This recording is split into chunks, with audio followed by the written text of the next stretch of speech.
This is the second video related to the negotiable instrument act और बात करने वाले हैं protection to the paying banker. यानी कि जो बैंक पेमेंट करता है, पेमेंट बैंक जो होता है उसको पेइंग बैंकर कहते हैं।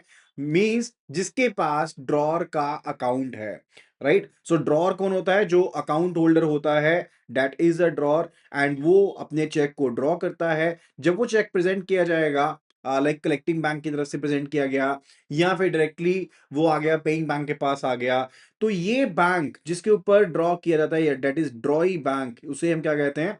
We say it to be the paying bank. उसके पास कुछ एक प्रोटेक्शंस अवेलेबल होती हैं।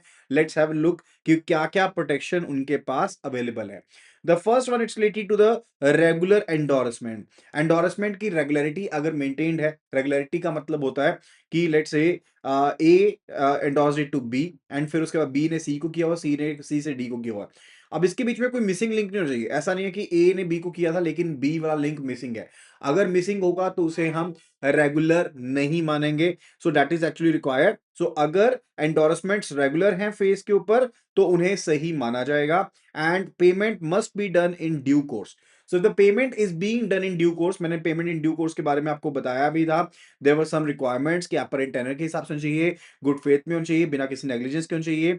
And there should be no reason to believe कि पर्सन जो एंटाइटल्ड है वो नहीं है, राइट। तो ऐसा कोई रीजन नहीं चाहिए। एंड साथ के साथ to the person in possession, यानी कि जिसके पास इंस्ट्रूमेंट का पोजेशन है उसी को पेमेंट होनी चाहिए। अगर ये चीजें फुलफिल हो रही हैं तो भी जो पेइंग बैंक है उनको प्रोटेक्शन मिल जाती है। That is basically protection which is available.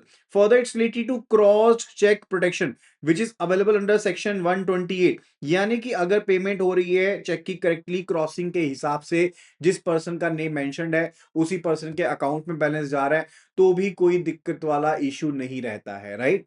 तो पेइंग बैंक की लेकिन कुछ एक ड्यूटीज होती है, कुछ एक रिस्पॉन्सिबिलिटीज होती हैं। सबसे पहली चीज है कि ड्रॉर के सिग्नेचर्स को स्पेसिमेन सिग्नेचर्स के साथ क्या करना होता है? They need to verify the signatures, right. इसके अलावा सिग्नेचर्स चेक करने से अलावा we need to check the date, यानी कि पोस्ट डेटेड चेक ना हो, स्टेल इंस्ट्रूमेंट ना हो या अनडेटेड इंस्ट्रूमेंट ना हो। फर्दर चेक के केस में फंड्स अवेलेबिलिटी होना जरूरी है। ये देखना चाहिए कि कोई स्टॉप पेमेंट इंस्ट्रक्शंस तो रिसीव नहीं हुई हैं।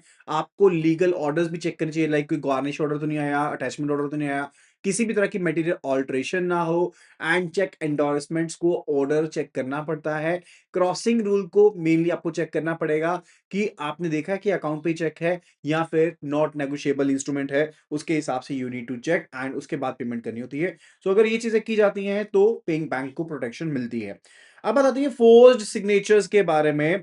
यानी कि अगर आपके इंस्ट्रूमेंट पर सिग्नेचर्स फोर्स्ड हैं तो चेक खत्म है, मतलब यानी कि फिर चेक को आप इनकैश नहीं कर सकते, चेक की पेमेंट नहीं कर सकते। अगर किया है तो गलत है, बैंक की जिम्मेदारी रहेगी। लेट्स से द केस कि ए एंड बी का एक अकाउंट है, ए एंड बी का एक अकाउंट है। एंड लेट्स से यहां पर दोनों पर्संस के सिग्नेचर्स होते हैं एंड ये पेमेंट निकालते रहते हैं, लेकिन बाद में पता लगता है कि सिग्नेचर्स जो थे वो फोर्स्ड थे इंस्ट्रूमेंट के ऊपर।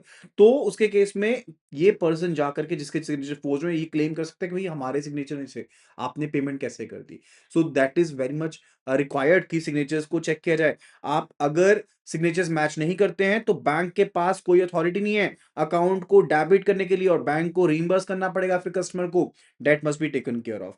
फिर बात आती है ऑल्टर्ड चेक्स के बारे में अंडर सेक्शन 89। तो यहां पर भी प्रोटेक्शन अवेलेबल है। प्रोटेक्शन की कंडीशन क्या रहती है कि बैंक प्रोटेक्टेड रहेगा अगर मटेरियल ऑल्ट्रेशन जो है वो नेकेड आई के साथ विजिबल नहीं है, तो बैंक को प्रोटेक्शन मिलती है, राइट। सो ऑल्टर्ड जो चेक्स है प्रोटेक्शन मिलेगी, लेकिन अगर नेकेड आई के साथ विजिबल नहीं है ऑल्ट्रेशन तो बैंक को प्रोटेक्शन मिल जाएगी। लेकिन यह भी ध्यान रखा जाए कि बैंक ने रीजनेबल केयर को एक्सरसाइज किया था, जो जो चीजें की जाने वाली होती हैं ड्यूरिंग द प्रोसेस उनको फॉलो किया था, तो फिर बैंक को प्रोटेक्शन मिल जाती है under section 89। Then it's related to bankers obligation under the section 31। देखो कोर रिक्वायरमेंट ये रहती है कि जब भी कोई कस्टमर ड्रॉ करेगा चेक को बैंक के ऊपर तो सफिशिएंट फंड्स होने चाहिए। एंड बैंक फिर जो है वो लीगली बाउंड है कि उसको ऑनर करना है। फंड्स जो हैं वो प्रॉपर्ली एप्लीकेबल होने चाहिए फॉर द पेमेंट पर्पसेस, उनको ईयर मार्क ना किया हो, कोई लियन ना लगा हो, कोई लीगल बार ना हो, तो फिर सफिशिएंट फंड्स अवेलेबल हैं। तो सफिशिएंट फंड्स का मतलब होता है कि एडिक्वेट बैलेंस पड़ा है सेम अकाउंट में, और बैलेंस के ऊपर किस तरह का फ्रीज नहीं है, कोई लियन नहीं मार्क्ड है, अटैचमेंट नहीं किया गया है, या गार्निश ऑर्डर आपको रिसीव नहीं हुआ है, और बैलेंस अवेलेबल होना चाहिए, यानी कि cleared funds must be there. And यहां पर कुछ एक ऑब्लिगेशंस बनती हैं बैंक के ऊपर, ऑब्लिगेशन बन जाती है कि चेक को ऑनर पर करना पड़ेगा अगर अकाउंट को प्रॉपर्ली मेंटेन्ड है, अगर चेक को प्रॉपर्ली ड्रॉ किया गया है, अगर कोई no stop payment instruction receive नहीं हुई है, कोई मटेरियल ऑल्टरेशन नहीं है, कस्टमर के सिग्नेचर मैच करते हैं स्पेसिमेन सिग्नेचर के साथ, और कस्टमर लीगली कैपेबल है, डिजीज नहीं है, इंसॉल्वेंट नहीं है, इंसेन नहीं है, तो अगर ये सब कंडीशंस मैच हो रही हैं तो बैंक पेमेंट को रिफ्यूज नहीं कर सकता। So funds must be sufficiently be available, and उसके केस में प्रॉपर्ली फॉर्म में चेक दिया गया है तो मैंडेटरीली बैंक को पेमेंट करनी पड़ेगी। Bank is bound to make the payment, right. Bank कब रिफ्यूज कर सकता है पेमेंट को? जब इनसफिशिएंट फंड्स हो, सिग्नेचर मैच ना हो, कोई पोस्ट डेटेड चेक हो, स्टेल चेक हो, मटेरियल ऑल्टरेशन हो, स्टॉप पेमेंट इंस्ट्रक्शन रिसीव हो गई है, garnish order attachment order receive हो गया है, अकाउंट इनऑपरेटिव है, फ्रोजन है, या होल्डर डिजीज है, अगर डाउटफुल टाइटल है, सस्पिशियस सर्कमस्टांसेस है, या चेक क्लोज्ड है और उसे ओवर द काउंटर के लिए प्रेजेंट किया गया। ये सब वो कंडीशंस हैं जहां पर बैंक रिफ्यूज कर सकता है पेमेंट के लिए, अदरवाइज रिफ्यूज नहीं कर सकता। लेकिन अगर बैंक ने डिसऑनर कर दिया सफिशिएंट फंड्स होने के बाद भी, तो उसे स्टैट्यूटरी ड्यूटी का ब्रीच माना जाएगा अंडर द सेक्शन 31, और बैंक लायबल रहेगा भाई कि उसको डैमेजेस को पे करना है। एंड ये डैमेजेस किसको पे करने पड़ेंगे? डैमेजेस ड्रॉर को पे करने पड़ेंगे, राइट। यानी कि मान लो कि चेक एंडोर्स होता बैंक के पास पहुंचा, तो जिस पर्सन ने इंस्ट्रूमेंट को ड्रॉ किया था उसको हर्जाना भरना बैंक ने, जिस पर्सन ने प्रेजेंट करवाया उसको हर्जाना नहीं भरना, ठीक है। तो ये भी ध्यान में रखने वाली बात रहेगी, राइट। Is it clear? चलिए अब बढ़ते हैं आगे कि व्हेन बैंक शुड नॉट पे death of drawer. Definitely bank अगर, देखो अगर कस्टमर की डेथ हो जाती है, ड्रॉर की डेथ हो जाती है, तो बैंक पेमेंट नहीं करेगा। खास करके अगर हम इंडिविजुअल अकाउंट होल्डर की बात करते हैं, राइट, यानी कि इंडिविजुअल्स की बात करते हैं, तो उसके केस में अगर कस्टमर की डेथ हो गई तो फिर बैंकर कस्टमर रिलेशनशिप ही खत्म हो गया, और जब बैंकर कस्टमर रिलेशनशिप ही नहीं है तो अथॉरिटी ही टर्मिनेट हो गई है। तो एक सिंपल से एग्जांपल के थ्रू समझो। मान लो कि इंस्ट्रूमेंट ड्रॉ किया गया था 1 अगस्त को, राइट, और इंस्ट्रूमेंट ड्रॉ किया गया 1 अगस्त को, और ये 5 अगस्त को जो पर्सन था वो हो गया ऑफ, उसकी हो गई डेथ। अब ये चेक जो है प्रेजेंटेशन के लिए आया है 13 अगस्त को, चेक तो वैलिड है, चेक आ गया 13 अगस्त को, अदरवाइज इन ऑर्डर है, सब चीजें बिल्कुल सही हैं। और लेकिन बैंक को यहां पर नॉलेज है, बैंक को पता है कि कस्टमर की डेथ हो चुकी है, बैंक के पास इंफॉर्मेशन आ चुकी है। अब बैंक इस इंस्ट्रूमेंट को ऑनर नहीं कर सकता, इवन 13 अगस्त को भी ऑनर नहीं कर सकता। क्यों? क्योंकि बैंकर कस्टमर रिलेशनशिप अब एग्जिस्ट नहीं करता, अथॉरिटी टर्मिनेट हो गई है भाई, कर ही नहीं सकते हैं। इन ऐसे एक केस है अगर कंपनी लिक्विडेशन में है, अगर कंपनी लिक्विडेशन में है तो फंड्स किसको ट्रांसफर कर दिए जाएंगे? जो ऑफिशियल लिक्विडेटर है उसको फंड्स ट्रांसफर कर दिए जाएंगे। एंड उसके बाद अगर कोई चेक ड्रॉ किया जाता है तो बैंक उसको ऑनर नहीं कर सकता। लिक्विडेटर का कंट्रोल है सारा का सारा कंपनी के जो भी फंड्स हैं उनके ऊपर। फर्दर अगर ड्रॉर इनसॉल्वेंट हो गया है, ठीक है, या फिर इंसेन हो गया है, उसके केस में भी बैंक फंड्स के साथ डील नहीं करेगा। यानी कि इंसॉल्वेंसी के केस में अकाउंट को फ्रीज कर दिया जाएगा कि इंसॉल्वेंसी हो गई है, या फिर ऑफिशियल रिसीवर के पास अकाउंट चला जाएगा, तब भी बैंक पेमेंट नहीं कर पाएगा। और इन केस अगर इंसैनिटी का केस है, मेंटल इनकैपेसिटी है, उससे भी अथॉरिटी टर्मिनेट हो जाती है। एंड अकाउंट को कौन मैनेज करेगा? Guardian will be managing the account, right. तो भी वो अकाउंट चल सकता है, अदरवाइज वो अकाउंट नहीं चलेगा। अगर काउंटर मांडिंग कर दिया, यानी कि स्टॉप पेमेंट इंस्ट्रक्शन आ गई हुई है ड्रॉर की तरफ से, तो भी पेमेंट नहीं की जाएगी। और कौन कौन से रीजंस हैं? फंड्स इनसफिशिएंट है, स्टेल चेक है, मटेरियल अल्टरेशन है, कोई लीगल इश्यूज हैं, लाइक आई टोल्ड यू ना, अटैचमेंट ऑर्डर आ गया, गार्निश ऑर्डर आ गया, या फ्रॉड सस्पेक्टेड था, इलीगैलिटी थी, कोई भी रीजन था, उसके केस में डील किया जा सकता है, स्टॉप पेमेंट कर दिया जाएगा। फिर बात आती है कलेक्शन ऑफ चेक्स के बारे में, यानी कि सेक्शन 131 के बारे में। नो, ये जो सेक्शन 131 है ना, ये प्रोटेक्शन प्रोवाइड करता है to the collecting bank. So it's related to protection to the collecting bank, right.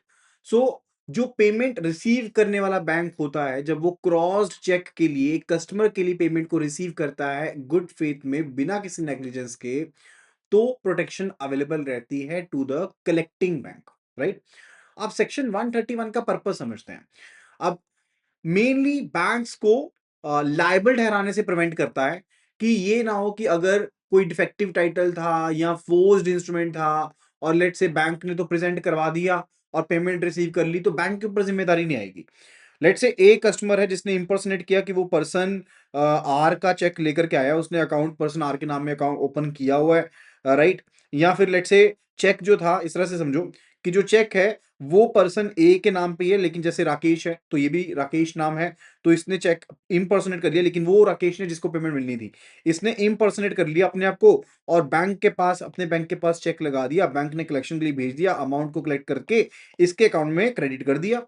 अब करेक्टिंग बैंक की तो कोई जिम्मेदारी नहीं हुई ना, क्योंकि उसने तो नहीं देखा ना कि ये चेक इंस्ट्रूमेंट फोर्ज, उसने तो गुड फेथ में किया काम, राइट। तो वहां पर प्रोटेक्शन अवेलेबल रहेगी। सो पहली कंडीशन क्या होती है प्रोटेक्शन के लिए कि चेक क्रॉस्ड होना चाहिए, तभी ये प्रोटेक्शन कलेक्टिंग बैंक के पास अवेलेबल रहेगी। अगर क्रॉसिंग नहीं है तो प्रोटेक्शन नहीं मिलेगी। फर्दर, कलेक्शन कस्टमर के लिए कर रहे हो, ऐसे नहीं है कि आप किसी और कस्टमर के लिए कर रहे हो, आप अपने खुद के कस्टमर के लिए, जिसके साथ बैंकर कस्टमर रिलेशनशिप एस्टैब्लिश्ड है, उसी के लिए आप बेसिकली चेक कलेक्शन का काम कर रहे हो। एंड फर्दर, जो बैंक है उसे गुड फेथ में एक्ट करना होगा, राइट। गुड फेथ में एक्ट किया हो बैंक ने। एंड मोस्ट इंपॉर्टेंटली, बैंक को नेग्लिजेंट नहीं होना है। तो अगर ये चार चीजें फॉलो की हैं, यानी कि चेक क्रॉस्ड है, कस्टमर के लिए चेक को कलेक्ट करा है, गुड फेथ में पेमेंट करने जा रहे हो और बिना किसी नेग्लिजेंस के चीज कर रहे हो, तो डेफिनेटली आपको सेक्शन 131 के अंदर जो प्रोटेक्शन है वो मिल जाएगी, राइट। ये चीज क्लियर होगी। Now after that it's related to conditions for protection, cheque cross होना चाहिए, एक्ट एज एजेंट यानी कि कलेक्शन कर रहे हो चेक कस्टमर के लिए, और प्रॉपर इंट्रोडक्शन अकाउंट में होना चाहिए, ड्यू डिलिजेंस बैंक ने ध्यान रखियो, प्रॉपर वेरिफिकेशन हो अकाउंट की कि उसी कस्टमर का अकाउंट था जिसके लिए आप चेक को कलेक्ट कर रहे हो, तो प्रोटेक्शन आपको मिल जाएगी। फर्दर, कलेक्टिंग बैंक की लाइबिलिटीज क्या क्या होती है, what are the different liabilities which are there for the collecting bank. देखो, आप स्टेचुटरी प्रोटेक्शन को क्लेम कर सकते हो अगर कंडीशंस मीटअप होती है, वो मैंने आपको ऑलरेडी बता दिया, ये अधिकार हो गया, ठीक है। आप कस्टमर के अकाउंट को डेबिट कर सकते हो अगर चेक को रिटर्न करना है, वो भी अधिकार बता दिया आपको मैंने। आप लियन मार्क कर सकते हो प्रोसीड्स के ऊपर, जनरल लियन मार्क कर सकते हो, वो भी कलेक्टिंग बैंक का राइट है। अब रिस्पॉन्सिबिलिटीज की बात करते हैं।